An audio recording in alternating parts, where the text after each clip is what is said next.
Hi and welcome to my channel. I am Whitney if you're new here. If you're not new, welcome back. I'm so glad you're here. This week I have a what's for dinner video for you, and I think I want to start doing these on the regular. So make sure you give me a like and tell me below if you like these so I can know to make more. But let's get into today's video.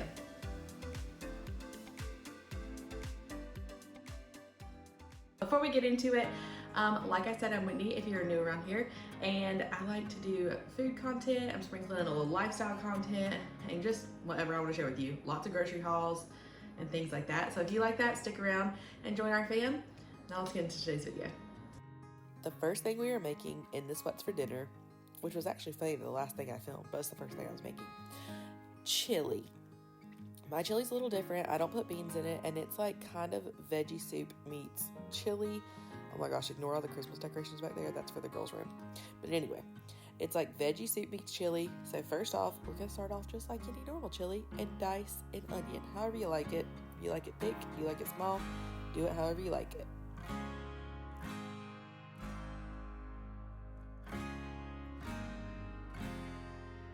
Add that to the pan, and now I'm checking these bell peppers because I chopped them like last week, and I'm like, oh, are they still good? I don't know. But anyway, add some diced bell peppers to the pan, about one bell pepper, and then we're going to dice up some carrots.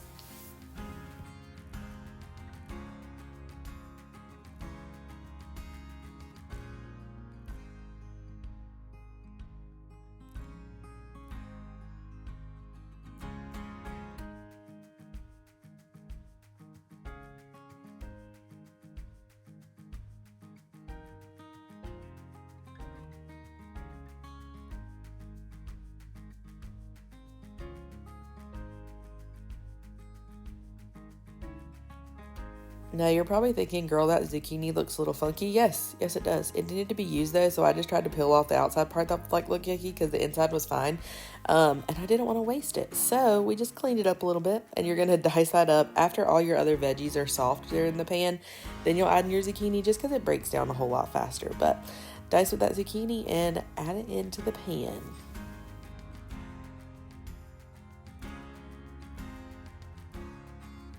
Also, don't forget to salt your veggies because that helps them sweat down easier and faster.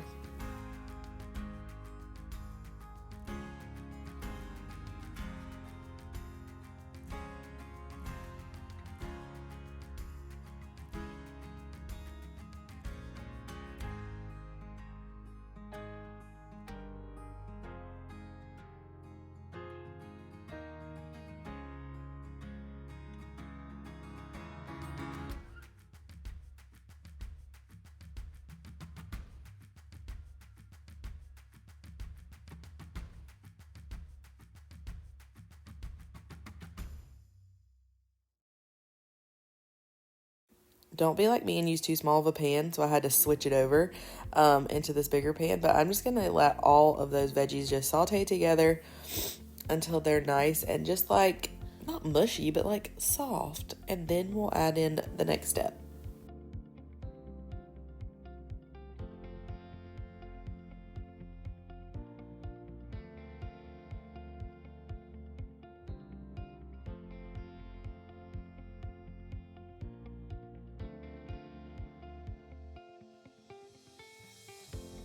We are adding in a pound of ground beef. This is like 93%, I think. I prefer 96, but this has just been cheaper lately, so that's what I've been buying.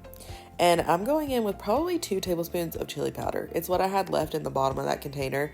And then some garlic powder, some onion salt, and then I like to use ranch powder. I think it just rounds out the flavor. It tastes so good.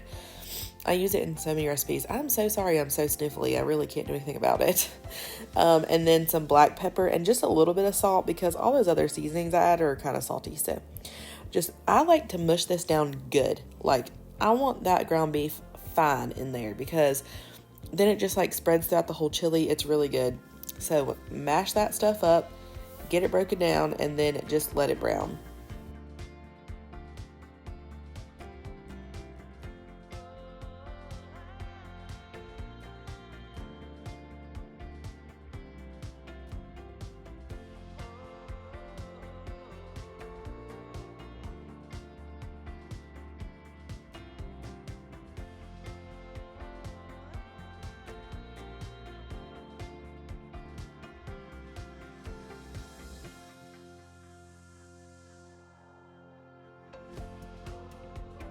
It is time for the tomato paste, which honestly adds so much flavor. I'm using half a can of this 6-ounce thing of tomato paste, and you can use it. I think you can like freeze the rest of it. I didn't. I just threw it away. I'm lazy like that. But stir that around and get it combined, and then we're going to transfer this to the crock pot.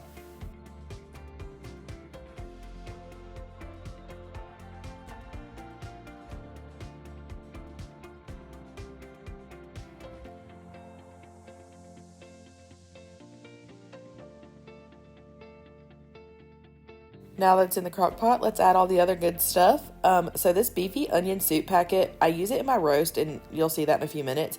I don't usually use this. Use it. It was so good. It added so much flavor and like depth and like thickness. I don't even know. It was delicious. And then we're going to do like a 32-ounce can of crushed tomatoes. I just like how they're almost juice, but not quite. And then we are going to do a 16-ounce can of petite diced tomatoes. And after that, we are going to add in some beef broth.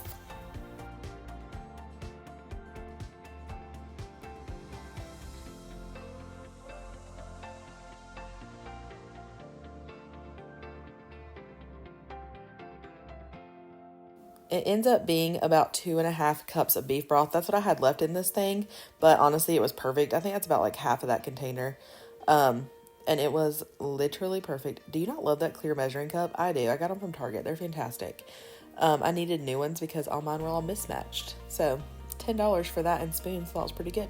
Anyway, we're going to let this simmer on low however long you want. It doesn't matter. It's already cooked. Just let it like basically come together. I would say at least for a couple hours. Mine ended up simmering on low for, I don't know, 6 hours. And then I switched it to warm. And there is, look how, oh my God, it looks so good. It is so good. I just scooped out a nice little bowl and topped it with some sour cream, and I promise you it is the best chili I've ever made. I told Jonathan, I said, it's literally the best. Let's switch gears from chili to roast. I tell you, this was like a CrockPot Instant Pot video. So this is a bottom round roast. I normally prefer a chuck roast, but I'm going to be honest, the chuck roast was like $25 and I wasn't paying $25 for a roast. So we got this bottom roast and we're just going to trim that fat because that is a lot of fat. So trim as much of it off as you can. Just throw it away. Next, we're going to season this, and I did wash my hands in between, don't worry, I just did some salt because I didn't want the other spices to burn. So we seasoned all sides with salt, and then now we are going to sear all sides on the sear. I don't know what's on my Instant Pot. Please ignore that. Probably where I made yogurt, and I missed that spot. But anyway, we're going to sear this on all sides and let it get like browned and flavorful. Now that this is all seared, let's take it out, and then we are going to deglaze the bottom of the pan with about 2 cups of beef broth. Just get that up, scrape up them little bits, and then we're going to add it back in with some other little goodies. Those goodies include a packet of ranch powder. I buy mine at Sam's and Costco though, so you just use a capful, or 3 tablespoons I think is what it is. And then a packet of brown gravy mix, whatever brand that you want to buy. And then a packet of that onion soup, the beefy onion soup mix. That stuff is so good. Just pour it in. And I love using 2 recipes at a time where I can use that. So I don't have the one that just like sits in the pantry and I forget about it. Now you're going to lock this and put it on sealing. And don't let this lie to you. It had to cook way longer than this. I opened it and it was still so tough. So, I ended up cooking it for probably, I don't even remember. Like, it was like 65, and then I did 35, and then I did 45. So, a long time. Pressure cooked this for like 2 hours. And then once it is done pressure cooking, I took 2 cans of sliced carrots and drained them and tossed them in. I personally don't like fresh carrots in roast. I think it tastes like dirt. So you just do that and mix it up. I made some homemade mashed potatoes and I served it on top of that. And you know what I did with the leftovers of this? I took the leftover mashed potatoes and the leftover roast, and then I mixed the roast with 2 cans of mixed veggies, and I diced up the roast, and I made a shepherd's pie out of it and put the mashed potatoes on top and baked it. And my father-in-law said it's the best thing I've ever made. So there you go. There's our roast. Time for another crock pot dinner, and this one is so easy. We're switching to chicken this time. This is an easy chicken and stuffing recipe, but not using stovetop. I find that stovetop gets very salty, and my husband doesn't like it. So first thing we're going to do is thin slice some boneless, skinless chicken breast and just trim them up. So real friends are not going to judge me for the Target bags and the grocery stuff in the background on the floor because I hadn't put it up yet. Anyway, place your thin sliced chicken breasts. I think I ended up doing 3 chicken breasts in there, and I seasoned each layer of chicken because I layered them on top of each other. And I was like, I don't want the bottom chicken to be bland. So it was 3 layers of chicken, and I'm pretty sure I wore gray in every single one of these videos. Maybe I need to add a little color to my wardrobe. Anyway, place your chicken in the crock pot and season her up. I just did salt, pepper, garlic powder, I think.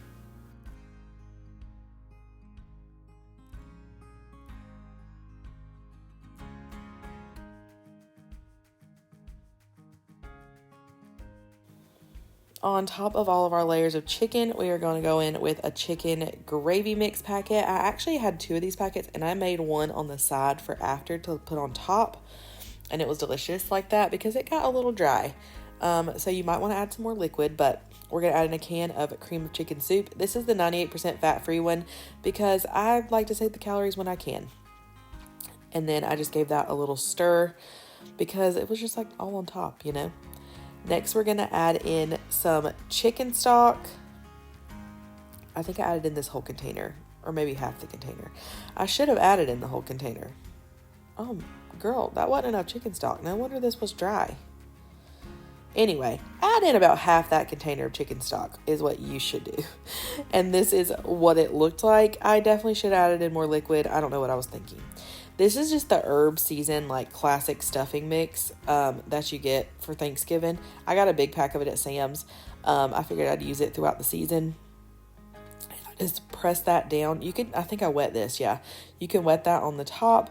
Close that crock pot, and I cooked it on low, and it cooked in about 3 hours. So don't just let this go all day because it will cook super fast. And there you go. And I just served this with some green beans and some more gravy on top. Oh, there's some color on me. And some more gravy on top because it was dry, like I said. But it was really good and brought me into like the holiday spirit.